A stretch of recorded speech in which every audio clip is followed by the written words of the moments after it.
Hello, everyone. About time to start. We only got 8 people here, though. Anybody have any questions before we get started on any past material or anything?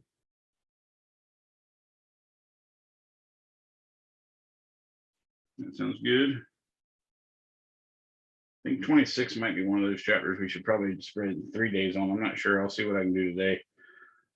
We still need to talk about circuits with resistors and capacitors. We still need to do circuit analysis, and I'd also like to cover how you make ammeters and voltmeters from a galvanometer. So I don't know, I might be able to fit that in an hour and 15 minutes. We'll see.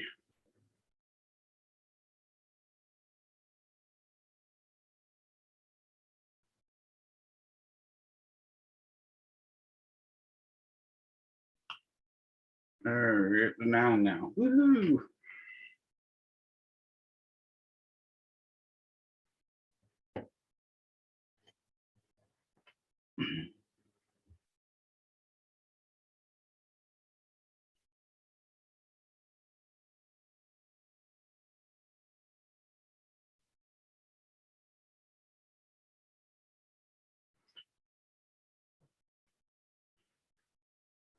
All right, got 2 more.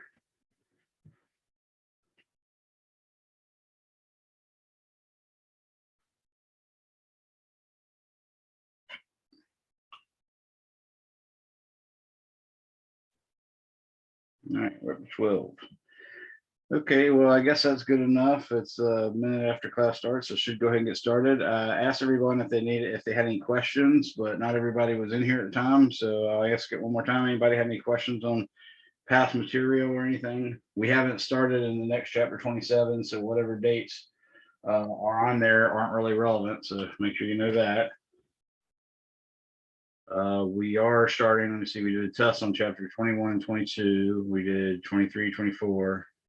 The next is 25, 26. So I'm thinking if I finish up today, I might make the test available and have y'all do it.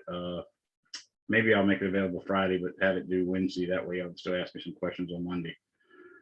So I'll try to do that for the next test. Daniel's back, yay. I looked at his empty chair the last time. So no questions? I have a question. Yes. So I was curious about the lab grade I got for the lab we just did last week. Okay. You said there was a component for turning it on time, which is 50 points, and being the required amount of time, correct? Yes, and you got to be there for, each time I evaluate basically how much of the lab time I took introducing it, and then how much it would be reasonable for you to spend with your lab group. So if you spent like 15 minutes in the lab or even 20 minutes in the lab, you probably wouldn't get credit. But if you made it to time to make it to the breakout room and then spent another 20-30 minutes there, then you probably get full credit for the first 50. And then if you turned it in by the time the lab was due, you get another 50.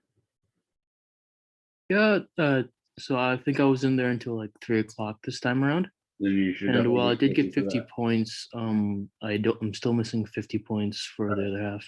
That might be because I haven't started grading that other 50 yet. Has anybody else got 100 yet on their attendance grade for last week's lab?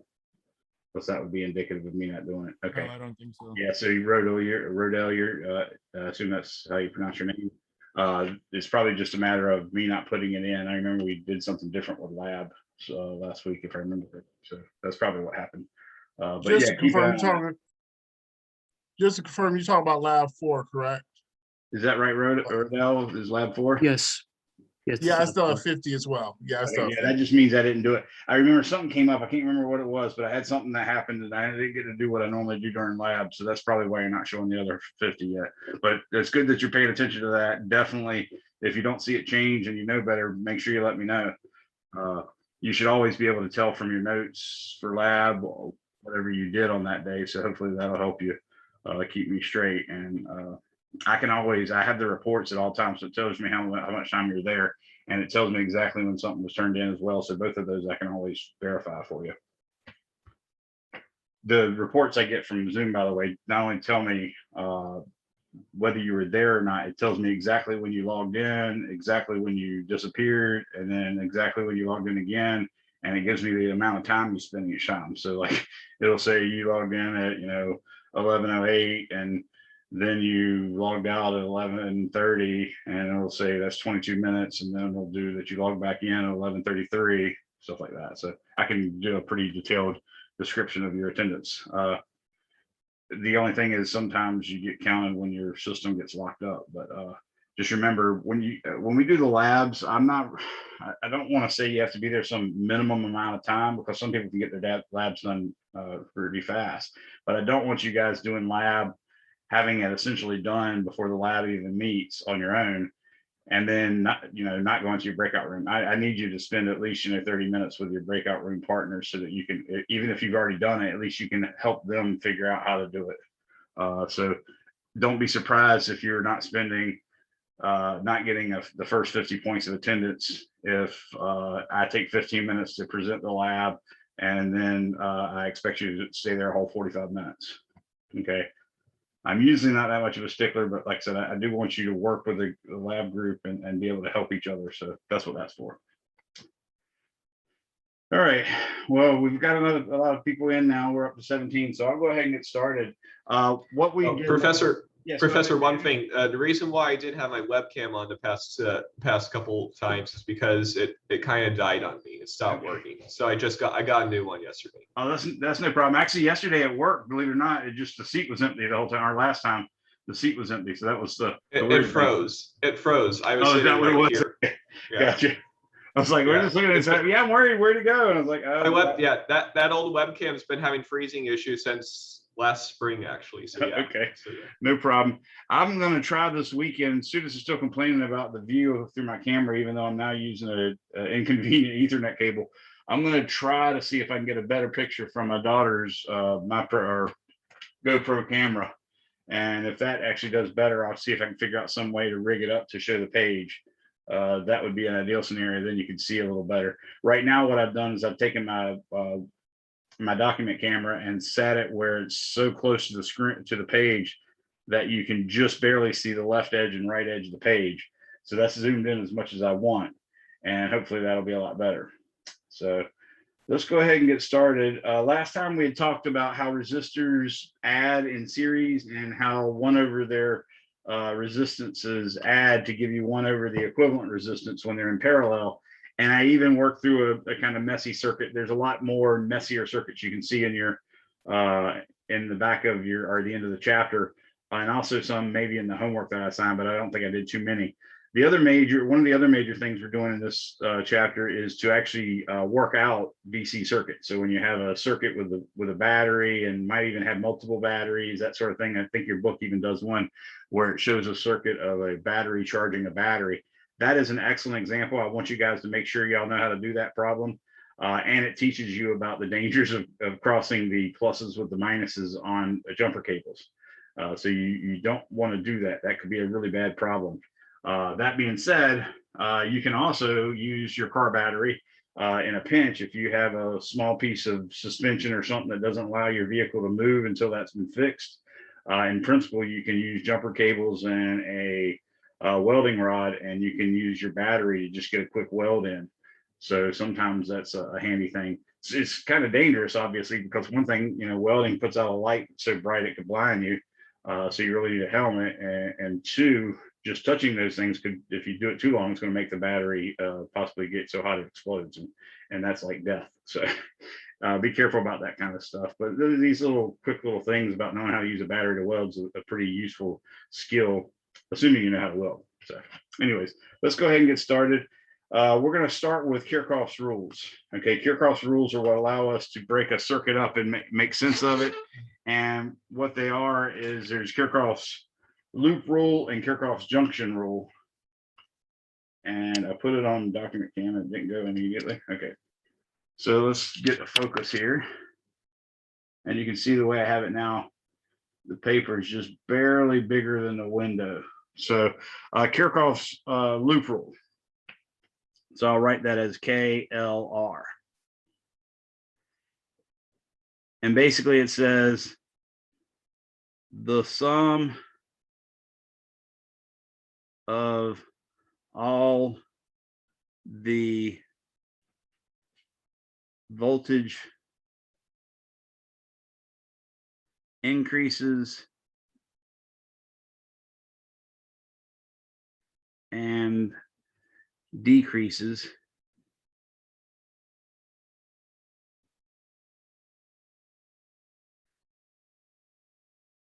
voltage increases decreases in a complete circle must be 0. Okay, that's basically the closed integral of E dot dl is equal to 0 from Maxwell's equation. That is basically saying the same thing. And what we mean by that is, let's say you have a circuit, like, actually, let me go ahead and do the circuit that I want to work on. So let's say we have a battery here,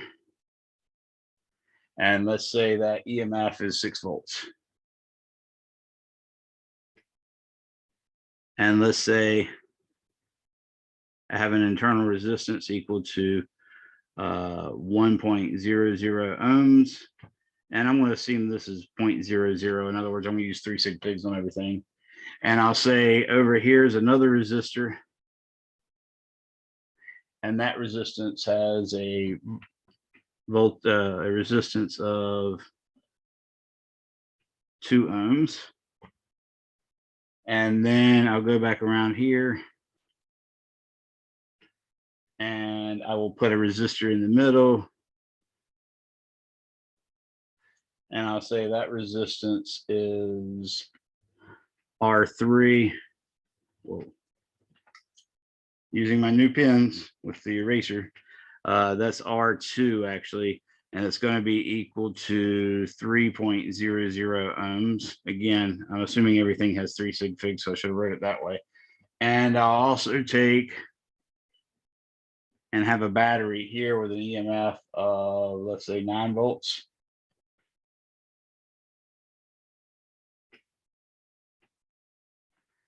And that one, of course, is pointing this way. And I'll go over here and say that resistance R3 is going to be equal to 4 ohms.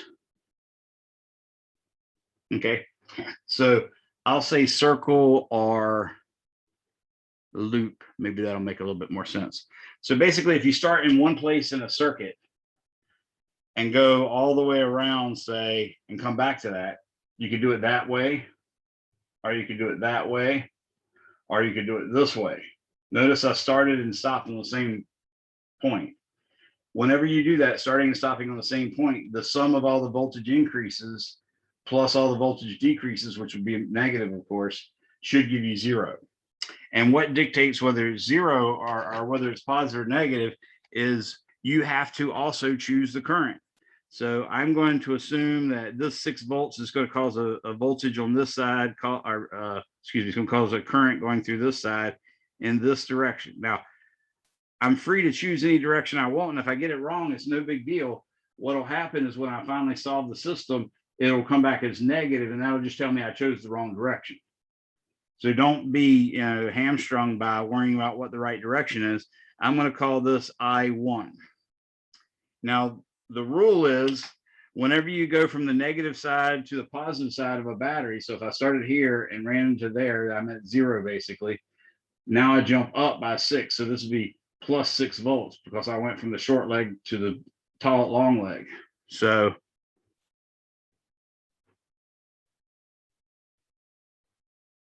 that implies delta V is positive. Okay. So if I go from the short leg to the long leg, it's positive. If I go from the long leg to the short leg this way, then delta V is negative. And if I go across a resistor,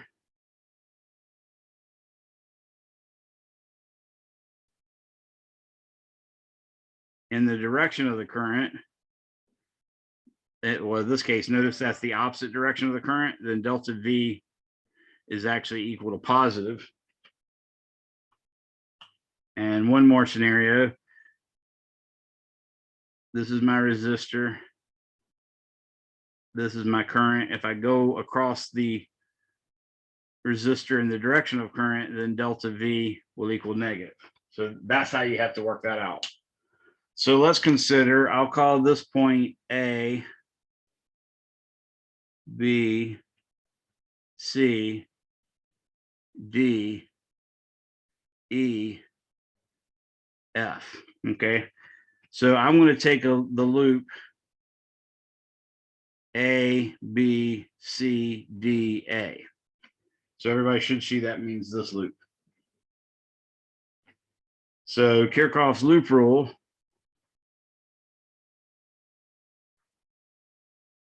should give me plus 6.00 minus I1 times 2.00. We know that's going to be ohms. By the way, I'm also going to assume I2 is this direction and I3 is this direction because we'll need that in a second. So notice I went the direction of the current across a resistance. That's why I put a negative IR from V equals IR on that. And then I'm going the direction of the current again. So it'll be, and that was actually a 1, not a 2.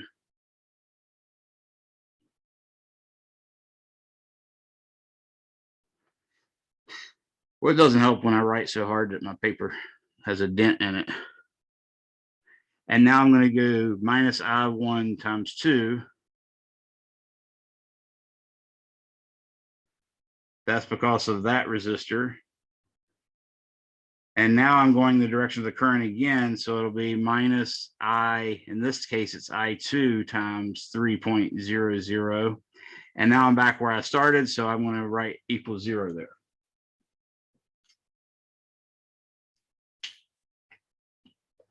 So I can simplify this a little bit and I can say, let's say 6.00 is equal to minus 2 minus 3. Since I'm saying this is by itself, I'm going to pull all these negatives on the other side.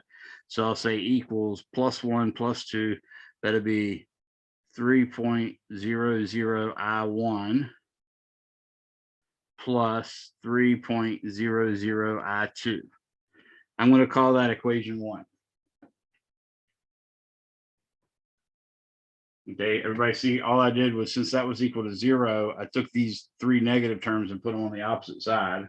They all became positive, and I combined like terms here.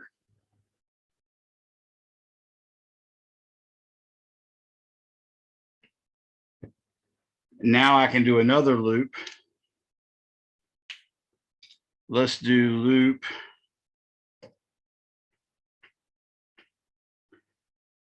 this time. Let's do A, D, E, F. Kirchhoff's loop rule therefore gives me, so I'm doing A, D, E, F. That means I'm going this way. Now I could have just chose to go A all the way there, right? All of those work, that's fine. And in fact, you'll get a little bit more practice and sometimes you'll see an easier way as opposed to the difficult way you're trying. But I'm going with this right now. So notice from A to D, I2 is going up, but my path is down. So I'm going against the current. So it's like this scenario. So in this case, it'll be 3.00 I2. So it's a plus. And then again, I'm going against the current. So it'll be a plus 4.00 I3. And now I'm going from positive to negative, which is this scenario. So that's a minus 9.00. And now I'm back where I started. So I'll write equals 0. So I can rewrite this and say 9.00 is equal to, I'm putting that on the opposite side, and then I'm flipping it completely. So I'm going to have the I's on the right and the 9 on the left. So I can see that 3I2 plus 4.00I3 is equation 2. Okay. Now I've got three unknowns, I1, I2, and I3. And so far I've only got two equations. Well, that brings us to Kirchhoff's junction rule. And Kirchhoff's junction rule says that the sum of the currents in is equal to the sum of the currents out. So if I look right here, I've got I2 coming out, or excuse me, coming in. I've got I3 going out, and I've got I1 going out. So Kirchhoff's junction rule at A gives me the following equation. I2 is equal to I1 plus I3. Does that make sense? And that's just conservation of charge, really. You can see this one was the integral of E dot dl, which means basically potential energy is conserved. Because remember, voltage is potential energy per coulomb. And I went in a complete circle from some height up, up, up, down, down, down, down, down, back to where I started from. So the sum of height differences should have been zero. That's what Kirchhoff's loop rule is. Kirchhoff's junction rule says, hey, if 100 charges go in, then 100 charges have to come out. So whatever these two numbers are, they better be adding up to give you 100. So that's really what this is. So that's going to be our equation 3. Okay. Now, what I can do is I could take equation 3 that's already solved for 2 for I2, and then I could get equation 2 just in terms of I1 and I3, but that doesn't necessarily help me. I could say solve equation 2 for I2, or solve equation 2 for I3, and then solve equation 1 for I1, and everything would be in terms of I2, and I could put it in here in the number 3. So I think I'm going to try that. Let's say solve equation 1. So solve equation 1 for I1 and solve equation 2 for I3, and then plug those into equation 3. Because notice, if I solve this one for I1, I'll have I1 in terms of I2. If I solve this one for I3, yes, then I'll have the I3 in terms of I2. And then if I put the 1 and 3 in here, then I'll have I2 is equal to some function of I2 plus some function of I2. So I have only one unknown. So that makes it really nice. That's how I decided on what I was going to do. So if I solve this one for as I said, for I1, I'm going to get I1 is equal to 6 minus 3 I2 over 3. If I solve this one for I3, I'm going to get 9 minus 3 I2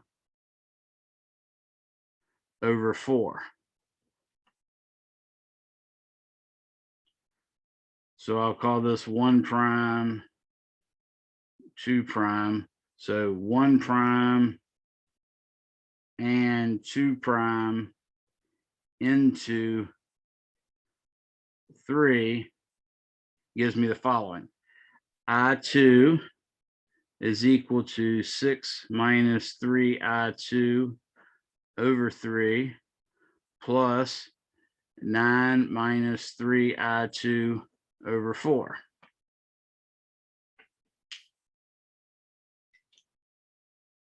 So that's our nice new equation. Notice the only unknown is I2. And I can get a common denominator, for instance, that might make life a lot easier. In fact, instead of even wasting the time to get a common denominator, then adding them, what I'll do is find what that common denominator is, and then multiply the whole equation by it. Notice 3 does not go into 4. So you can't use 4, but you can try 4 times 2 and you get 8, and that doesn't work, but 4 times 3 does. So you know the least common denominator really is 4 times 3, which is 12. So I'll take and multiply both sides by 12. And the reason I do that is the left-hand side is just going to become 12I2. But the right-hand side, when the 12 hits this with the 3 in the bottom, that just becomes 4 times all that. So 4 times 6 is 24. And 4 times -3 is -12I2. And when the 12 hits the 4, it's going to cancel out, leaving a 3. And 3 times 9 is 27. And 3 times -3 is -9. So now I've got a bunch of stuff, but only I2s. So I can pull these I2s over here and add these common terms. I'm going to say 12 plus 12 is 24, plus 9 is 33. And then 24 plus 27 should be 51. Remember, all this was supposed to be 3 sig figs, so we can deal with that too. Did I do my math right? 12 plus 12 is 24, plus 9. Yeah, that should be 33. Okay, so now I can say I2 is equal to 51.0 over 33.0.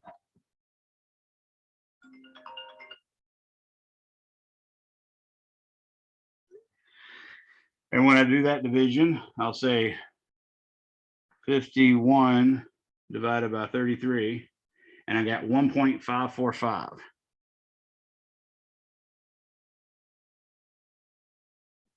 Now, if you realize all of these things, this 33 was ohms, and all of these pure numbers were volts. So I did volts divided by ohms. So this actually gives me, I don't know why I wrote a V there. I was just thinking ahead of myself. 1.5455. And that should be amps. From V equals IR, you see that I is equal to V over R. So this is 4 sig, this is 3 sig figs over 3 sig figs. So these two are extra. So I really should call this 1.55, but subsequent calculations, I'm going to use 1.5455. Okay. So I've gotten current 1, and really the goal for this whole circuit would be to find I1, I2, and I3. And then I could ask you things like, hey, what is the power dissipated by this resistor? What's the power dissipated by this one? What about this one? All sorts of stuff like that. I could ask you what the voltage is right here. All of those things are perfectly reasonable to do. I'm going just skin and bones, going to just determine the currents. So I've now got I2. Now, the good news is I have I1 in terms of I2 from equation 1 prime. So I got an easy way to get I1 now. So from 1 prime, and let's call this A, I get I1 is equal to 6 minus 3 times 1.5455 amps over 3.00, just keeping track of all this. This was 6.00, of course, and this is 3.00. So when I do that math, I get 6 minus, now I do 3 times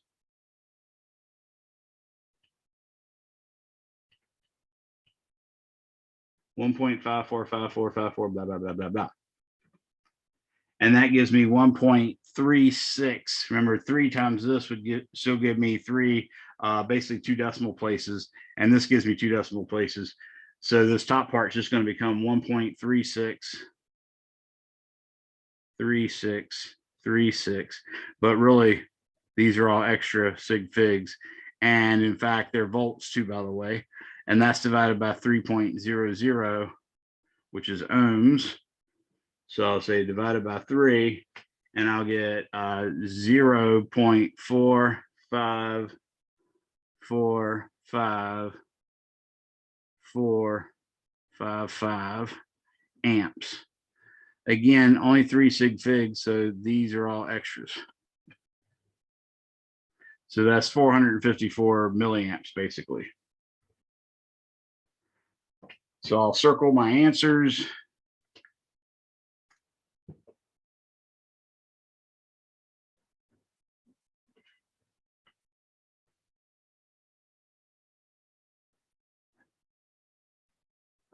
There's I1 and there's I2. And now all I have to do is plug in, let's say, this I2 into 2 prime, because 2 prime gave me I3 in terms of I2.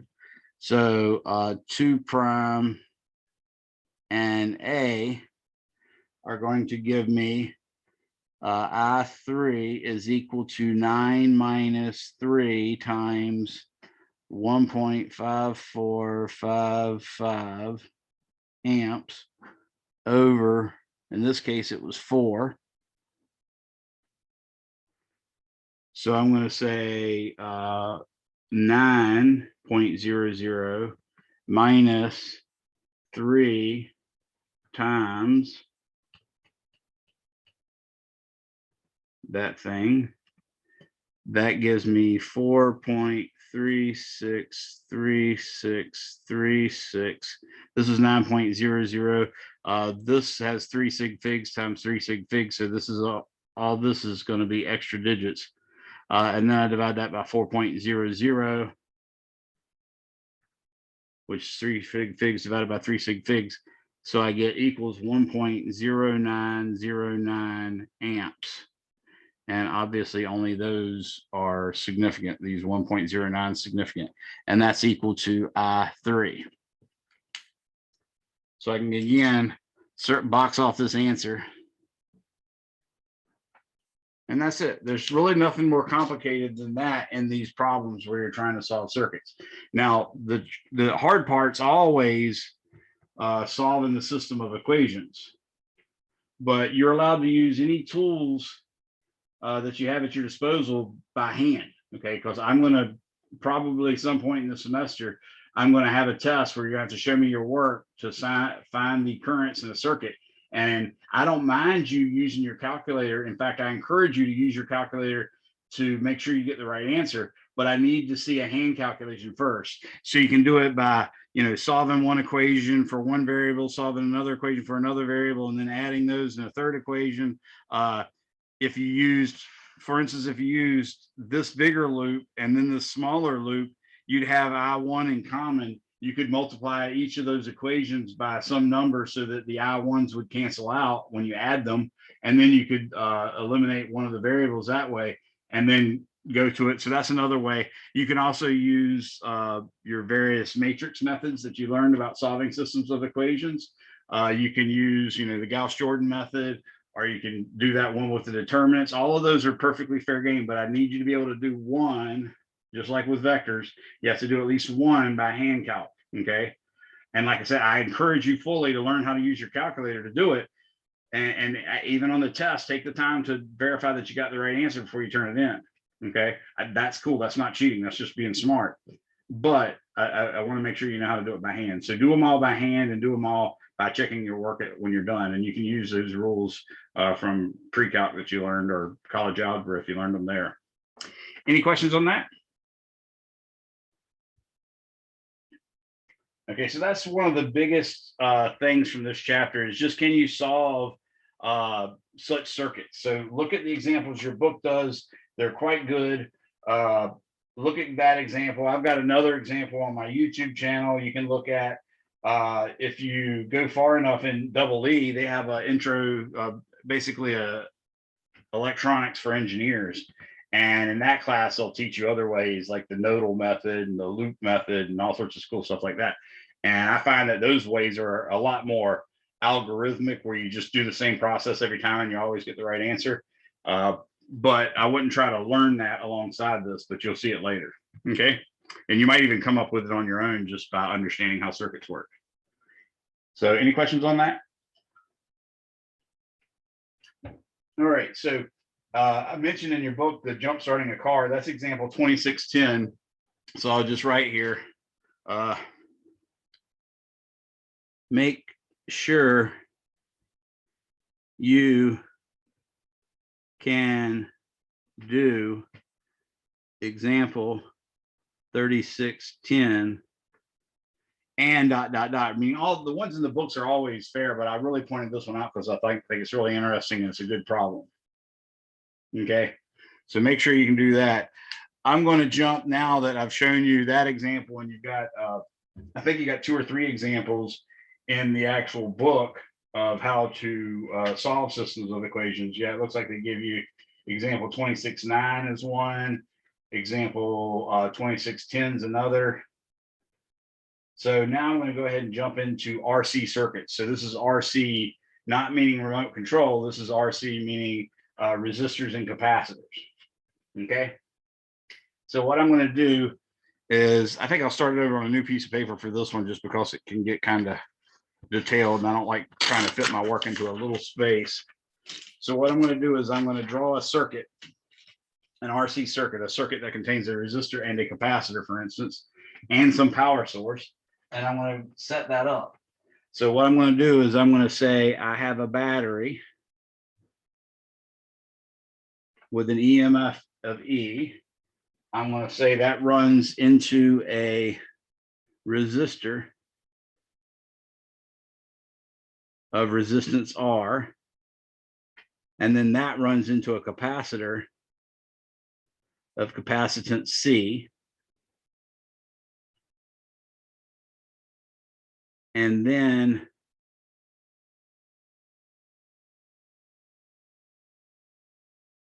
I have a switch. So right now, nothing's happening because there's no current that can flow around or anything. But as soon as I close that switch, the positive side of this is going to compel all the free positive charges, which we know there's no free positive charges. It's a bunch of negative charges doing the opposite stuff. But it's going to compel all the free positive charges to run around here and start stacking up on here, because they want to get as far away from that positive voltage as possible. That's going to compel all the positive charges in this plate to run around here and go to that negative plate, because the negative plate looks good to it. In other words, it has the lowest potential energy over at the negative plate. So this plate's going to become negatively charged. This plate's going to become positively charged. And we want to know exactly what's going to happen with that. Well, if you use Kirchhoff's loop rule, you can see that, well, for starters, you got to remember V equals IR. And you got to remember that C equals Q over V. So that's going to help you. That means, for instance, that V is equal to Q over C. So if you use Kirchhoff's loop rule, I go up, that's the increase in voltage equal to E. And then I'm going to go in the direction of current. So I'll get a minus IR, where I is the current through here. And it's really going to be a function of time, but I'll put it there for right now. And then I'll get a dropping current, because I got to come back to 0 to get here. So this has got to be a drop. And of course, you recognize it. I said a dropping current. It's got to be a drop in voltage, because basically this is just a wire with almost 0 resistance between here and the negative terminal. And the negative terminal should be basically at 0 volts, or you can assume it to be. And then everything else will work out. So all this thing has to be 0 volts. So this must be Q over C negative.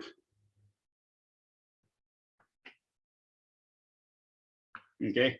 And now we're back to where we started. So that's what Kirchhoff's loop rule gave us. Make sense? Now we also can use the idea that current is actually equal to dq dt. So in this case, I is also going to equal dq dt. And in fact, the more current or the more charge that accumulates, the more the current goes up. So that really is a positive correspondence. When the thing's discharging, though, the change in charge of this would actually be the negative of the current. So that's something to keep in mind for later parts that we're going to do right now. So now I can put all this in terms of a differential equation. I'm going to say that E is going to be equal to, in other words, I'll put everything on the other side. That's going to be equal to R times dq over dt, meaning I will put it over there, it becomes positive IR, but I is dq dt. And then, of course, if I put the Q over C over there, that becomes positive too. So that's going to be 1 over C times Q.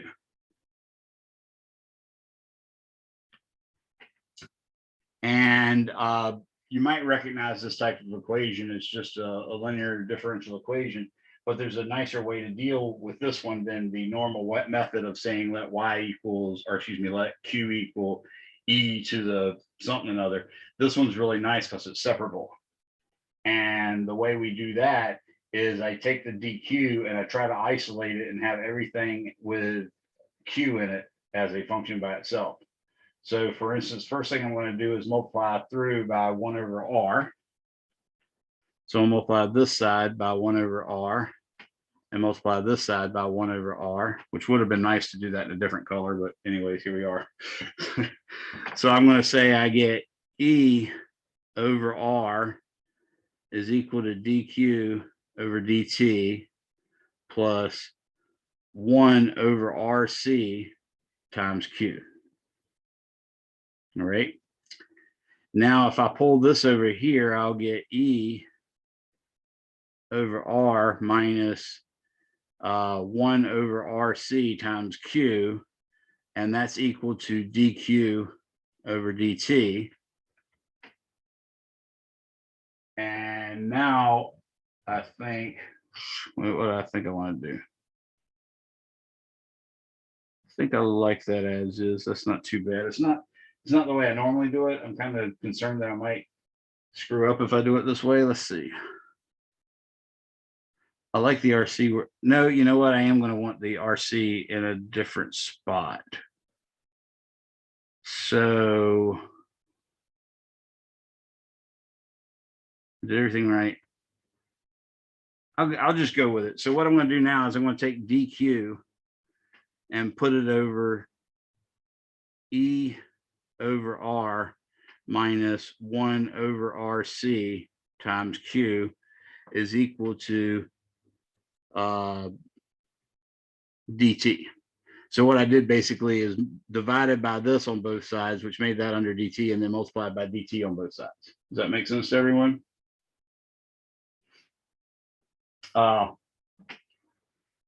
Now I'm going to take and integrate this, and let's say we're going to integrate it. I'm going to integrate it from Q equals 0 at T equals 0. So Q equals 0 to Q of T. This side is going to be integrated from T equals 0 to just plain T. And what I can do is I can say, let U equal E over R minus 1 over RCQ, then DU is just negative 1 over RC DQ. So really what I need is a negative 1 over RC in front of this DQ. So if I multiply by negative RC, both sides of the equation, so I'll say times negative RC, and then multiply this by negative 1 over RC, then everything's good, right? And since I did this times this, I don't have to do it to both sides. I could, but I don't have to because I just did that. So what that's going to do, and like I said, you can do it that way and it still work out. But now what I've got is negative RC is going to be multiplied by all this. And I have negative RC integral du over u is equal to just plain T. because the integral of dt from 0 to t is just t. Now the integral of du over u is just ln.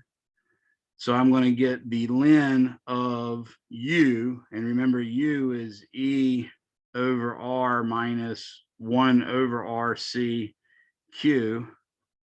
And I'm going to evaluate that from q equals 0 to q of t. And then all this is multiplied by rc. So this side is just going to be t. So to get rid of that rc, I'm going to go ahead and divide by -1 over rc. And this will become ln of, now when I evaluate the top, I'm going to get e over r minus q of t over rc. Actually, I should make this a little bigger. Divided by e over r, because when I put q equals 0 in there, I just get that. That makes sense. When I put q at 0, I just get that. So that's why that's in the bottom. And remember, you're taking ln of this minus the ln of e over r, and the subtraction of lns is the same thing as the ln of the division. So that's what I did there. But the other side ends up becoming negative t over rc. So now I'm going to raise both sides of the equation. I'm going to raise e to its power. So I'm going to raise e to the left-hand side of the equation's power, and I'm going to raise the right-hand side of the equation as the e's power as well. And when I do that, I get this really nice expression, because e to the ln power of anything is just the argument. So now I've got, from here, I've got e over r minus q of t over rc. This being in the bottom is the same thing as multiplying by r over e in the top. So I'm just going to write that way.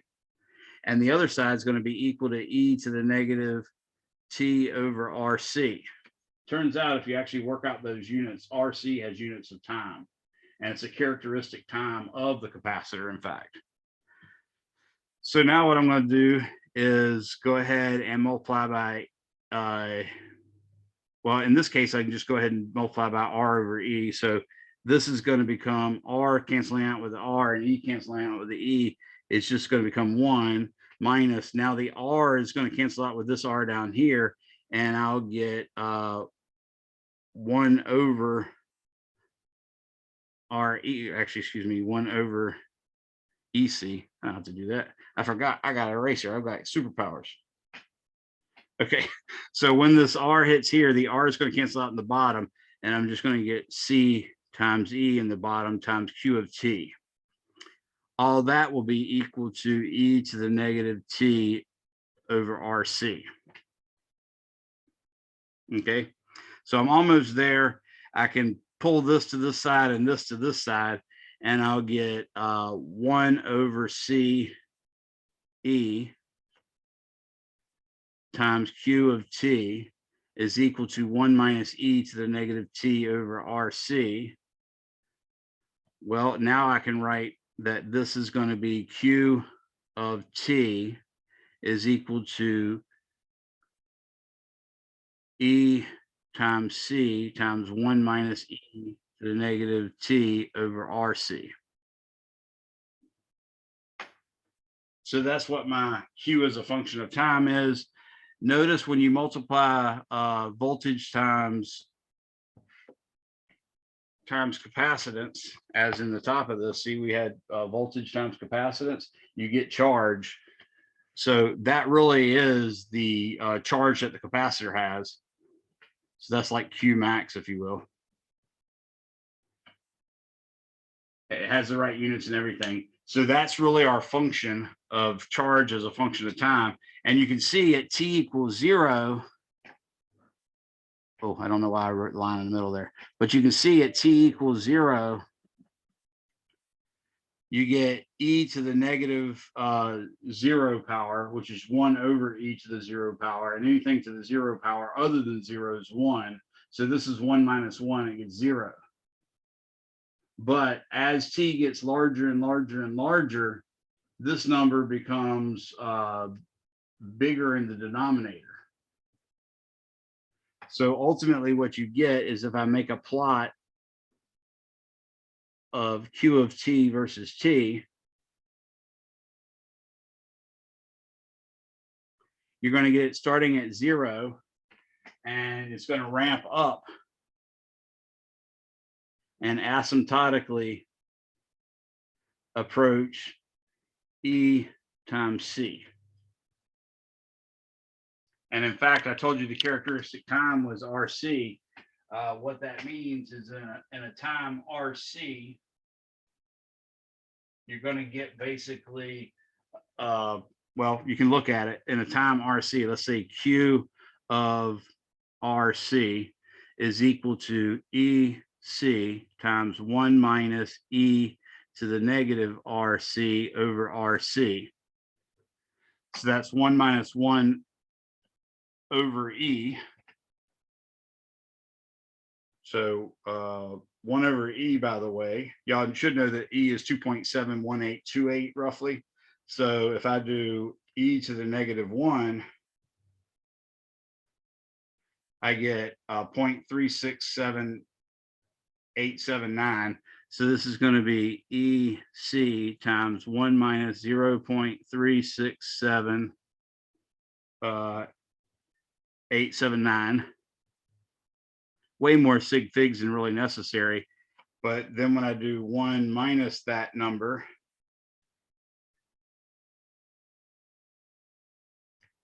I get 0.632. So it's equal to 0.632. And I could carry more digits if I wanted, 1206 times EC. So basically at time equal to RC, it's up to 63% basically.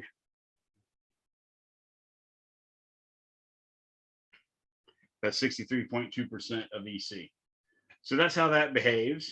If you wanted to know the voltage though, that's pretty easy too. So that's the capacitor's charge as a function of time is what this is. Okay. Now remember, Q is actually equal to C times V. Or excuse me, I should solve for, let me solve for V instead. V is actually equal to Q over C. So if I take this Q and divide it by C, I think you can see that V of T is going to be just E times 1 minus E to the negative T over RC, which again is the exact same function, except it's approaching the battery's voltage instead of the battery, instead of the charge EC. So you see that's another valuable function. And of course, if you want to know the actual current, we already said the current was dq dt. So I is equal to dq dt.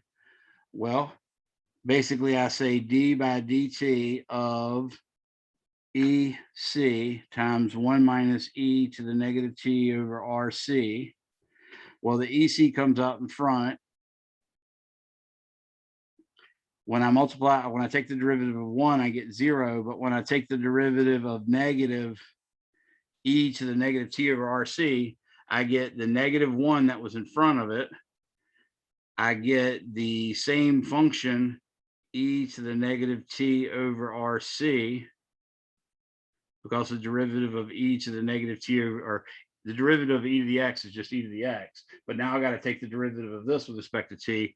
And that, of course, is negative 1 over RC. So you can see now that this negative and this negative cancels out. This R is going to be there, but that C is going to cancel. So I'm going to get I is equal to E over R times E to the negative T over RC. And that's just a straight exponential decrease. So what's going to happen with this circuit is the current is going to start off at E over R.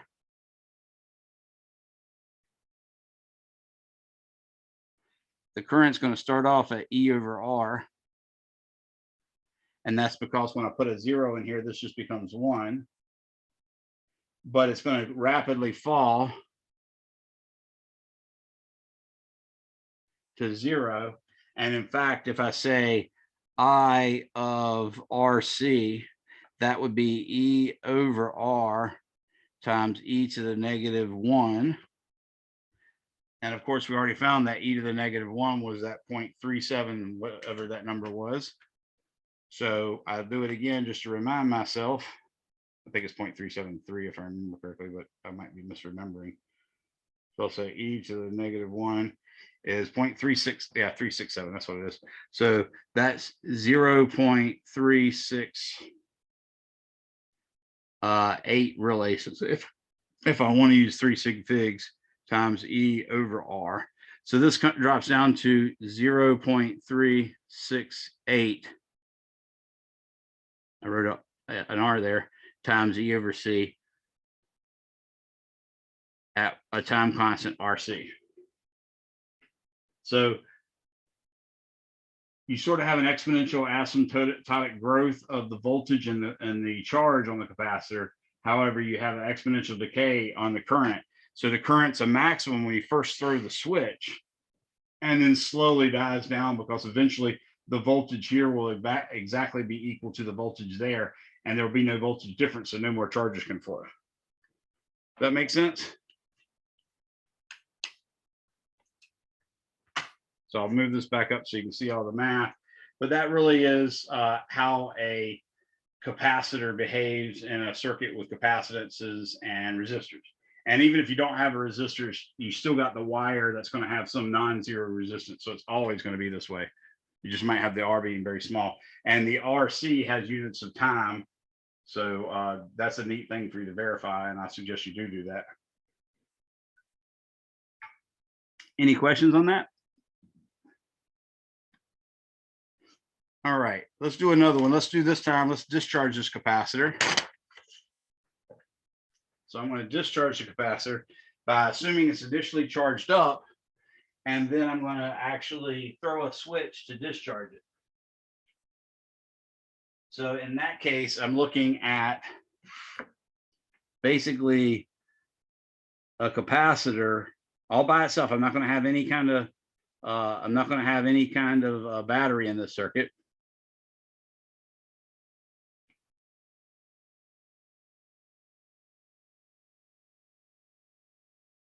So that's my symbol for a switch.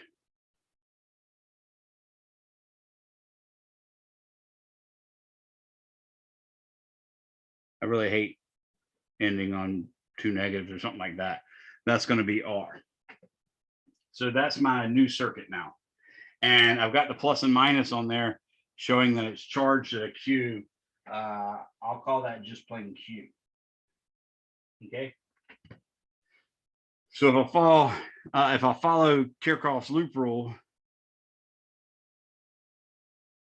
I think you can see that basically if I go from here, the voltage is going to increase. And since C equals Q over V, V is going to actually increase by Q over C. So I'll say plus Q over C minus I R is equal to 0. So that's my circuit. But in this case, the rate at which the charge leaves the capacitor is the opposite of the actual current. So as the charge in the capacitor goes down, the current goes up. So because of that,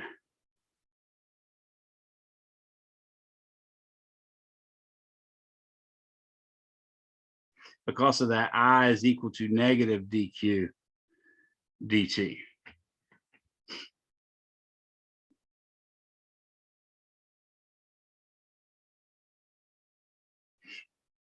So in this case, I could get Q over C is equal to IR, but that becomes Q over C is equal to negative R dq dt.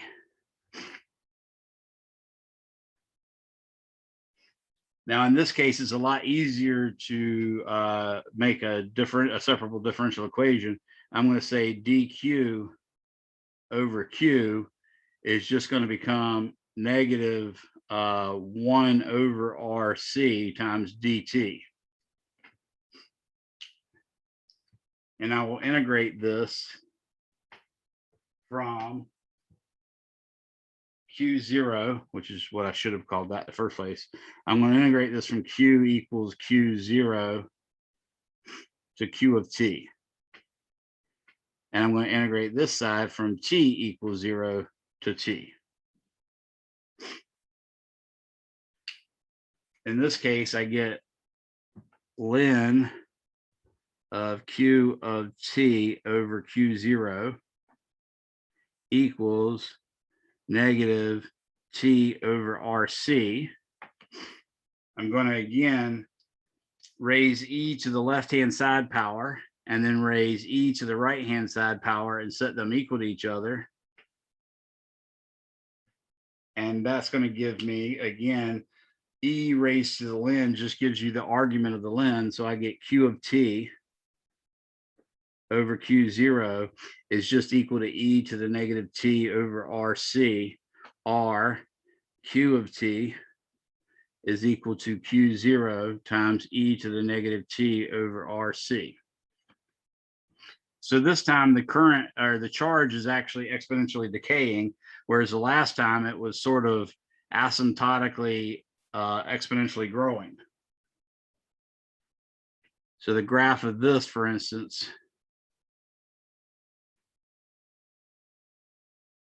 at Q equals 0, you'd get Q0. And then it's going to drop down like this. And then, of course, at RC, that's going to be about what we said before, which was 36.8. So about 0.368 Q0 is what that value is. We can compute the current I, which we already said was negative dq dt. And because of that, we're going to get the Q0 is just going to come out in front. And then we get d by dt of e to the negative t over RC. We have to have that negative out in front too. I forgot that for a split second. Okay. When I take the derivative of e to the negative t over RC, I get e to the negative t over RC times negative 1 over RC. So this is going to become Q0 over RC e to the negative t over RC. So you see in this case, the current is also going to exponentially decay. And you can remember that Q over C, for instance, is the voltage. So you could say that's the V0 if you wanted, and this should just be V0 over R, and that would make you understand that that is clearly the right units. So I of T is equal to Q0 over RC times e to the negative t over RC, which means the graph looks exactly the same as the graph for the current. I mean, as the graph for the charge, except obviously the units are different. Okay. And if you wanted the voltage, remember voltage is equal to IR. So you could say V equals IR implies that V of T is basically just going to be Q0 over C times e to the negative t over RC. So even the voltage in this case is going to exponentially decay.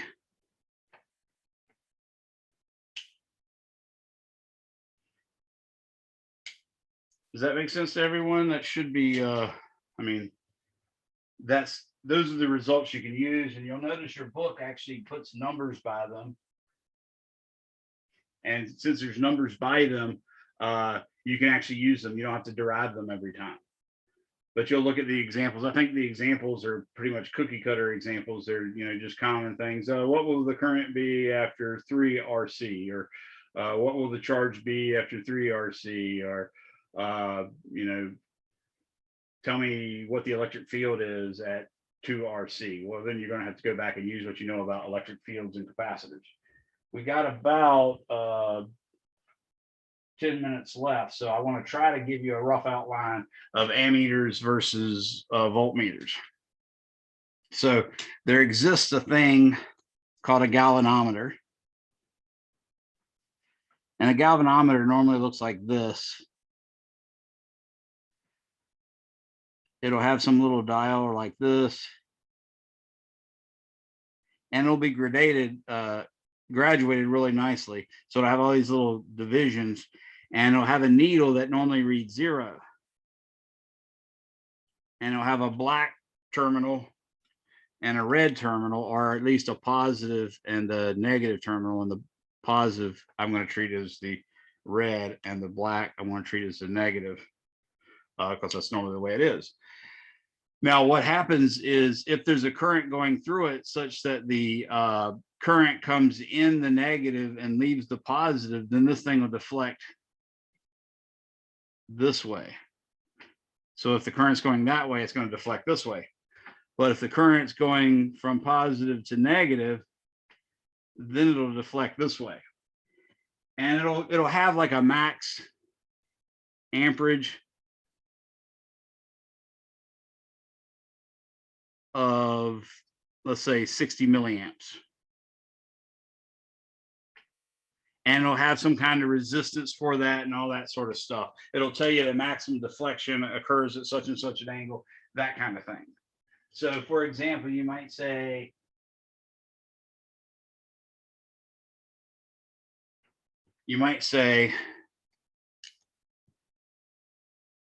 a typical max deflection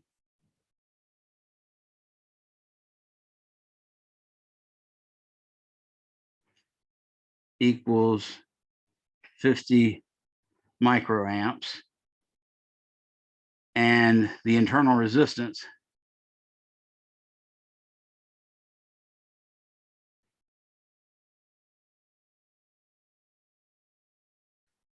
whoa, I wrote a G there instead of a C. Ooh, I don't know where that came from. The internal resistance might be, let's say, 20 ohms.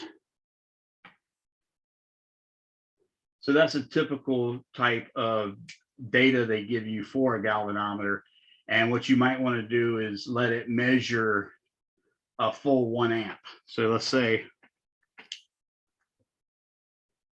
let's make a ammeter that measures up to 5.00 amps. Okay. How will we do that?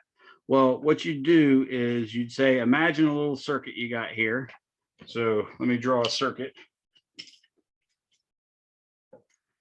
Let's see, I have a circuit right here and a resistor right here. And what I want to do is actually take this circuit and figure out how many amps is going through it.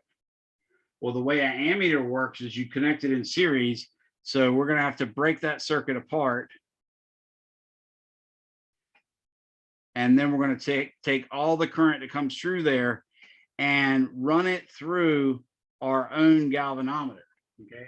But we need to do something really wise, because our galvanometer can only take 50 microamps, right?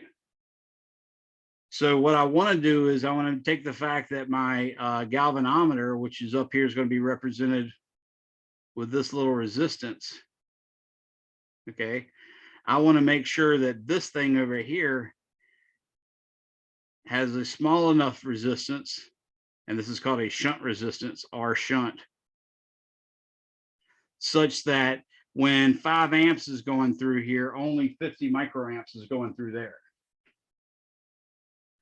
Well, this thing has 20 ohms on it, so I've got to get a lot smaller resistance over here to make sure that only the 50 microamps goes through there and the other 4.99999 goes through here.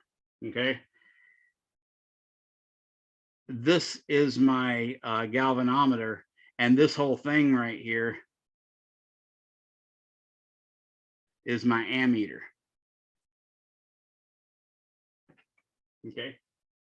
So what I know is at 50 microamps, V equals IR, then the voltage across the ammeter is going to be, or excuse me, across the galvanometer, I should say.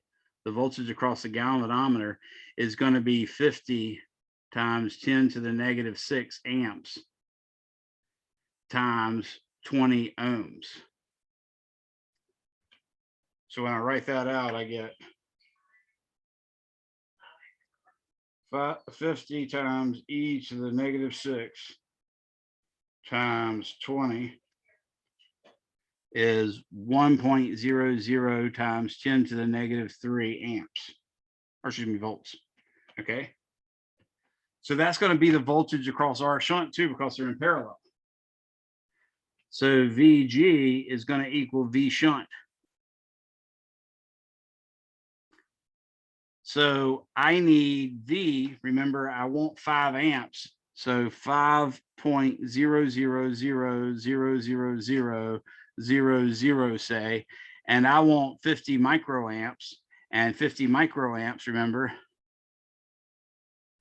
times 10 to the negative 6 means I move this decimal place 6 places. So it'd be 0.05. That's 1, 2, 3, 4, 5, 6. So that 5 should be in the 1, 2, 3, 4, 5th decimal place.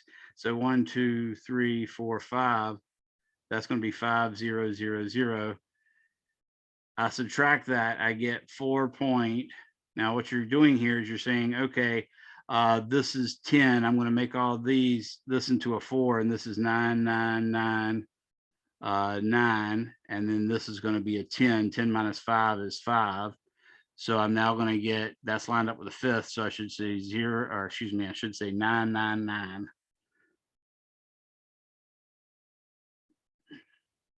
So 9999 is the amperage that has to go through the shunt. So I'm going to say 4.99995 amps times R shunt. And that is what's going to give me the shunt resistance. So I get R shunt is equal to 1.00 times 10 to the negative 3rd volts over 4.99995 amps. And I'll say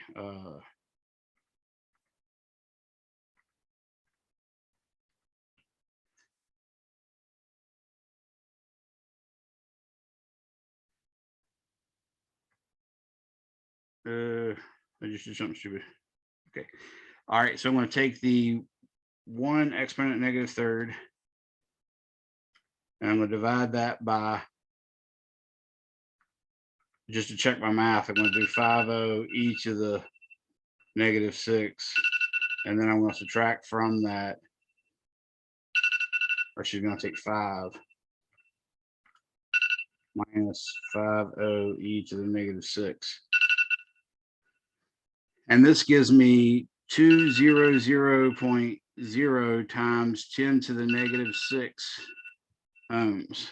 So in order to make this shunt resistance, I'm going to have to make a resistance that's on the order of 200 micro ohms, which is also 0.200 milliohms. Okay. Well, if you have some 1 ohm resistors, then you could put a bunch load of them in parallel, and that would actually do it. But that is a possibility. You can now make that. Now, what will happen is if you put half as much current through there. So if I put half half a volt in there, then still that percentage, that 50 times 10 to the -6 divided by 5, that's going to go to here. And this will, of course, read 50% of full maximum. And the other part will go through here. So you'll read, instead of the 5, it'll read the 2.5. So you'll get exactly what you expect. But that's how a galvanometer can be made into an ammeter. The voltmeter, and notice in order for an ammeter to work, the resistance here has to be super, super small compared to that resistance, or else you're going to screw up the circuit, right? And with a voltmeter, you do the same thing, but you put the galvanometer in series with the resistor. And in that case, you still set V equal to IR, because they're going to give you the current max and the internal resistance. And that tells you what the voltage is going to be, but you set the voltage max to be whatever they need. So in that case, you're going to say, well, the R is going to be the R of the resistor plus, or excuse me, of the galvanometer plus the resistor you put in series with it, so that you can get V equal to that whole voltage that they want you to match. So that's the difference between an ammeter and a voltmeter. And you can see your book does an example on that of each of those at the end of the chapter. And I think we did it. We managed to finish chapter 26. So I will make the test on 25 and 26. I will make that available today or tomorrow. And since I've covered everything, I don't know. I'll go ahead and still make it due Wednesday, or do Wednesday at midnight. Okay. You'll have multiple attempts. Remember, I'm not going to allow you guys to redo the test. I had a couple students that missed it. I'm taking 10 points off theirs, but I'm going to open up the previous test again for those people. And you're just going to lose 10 points for not doing it on time. Okay. So that'll be open. Anybody have any questions? Please stick around. Otherwise, you're free to go. Have a nice Thank you, day, Professor. Thank you. Thank you guys for coming.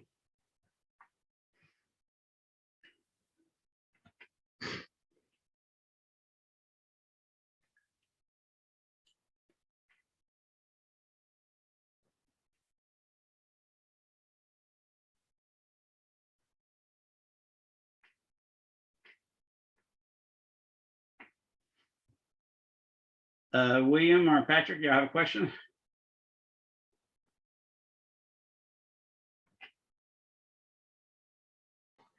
No, sir. Thank you for opening up that test, though.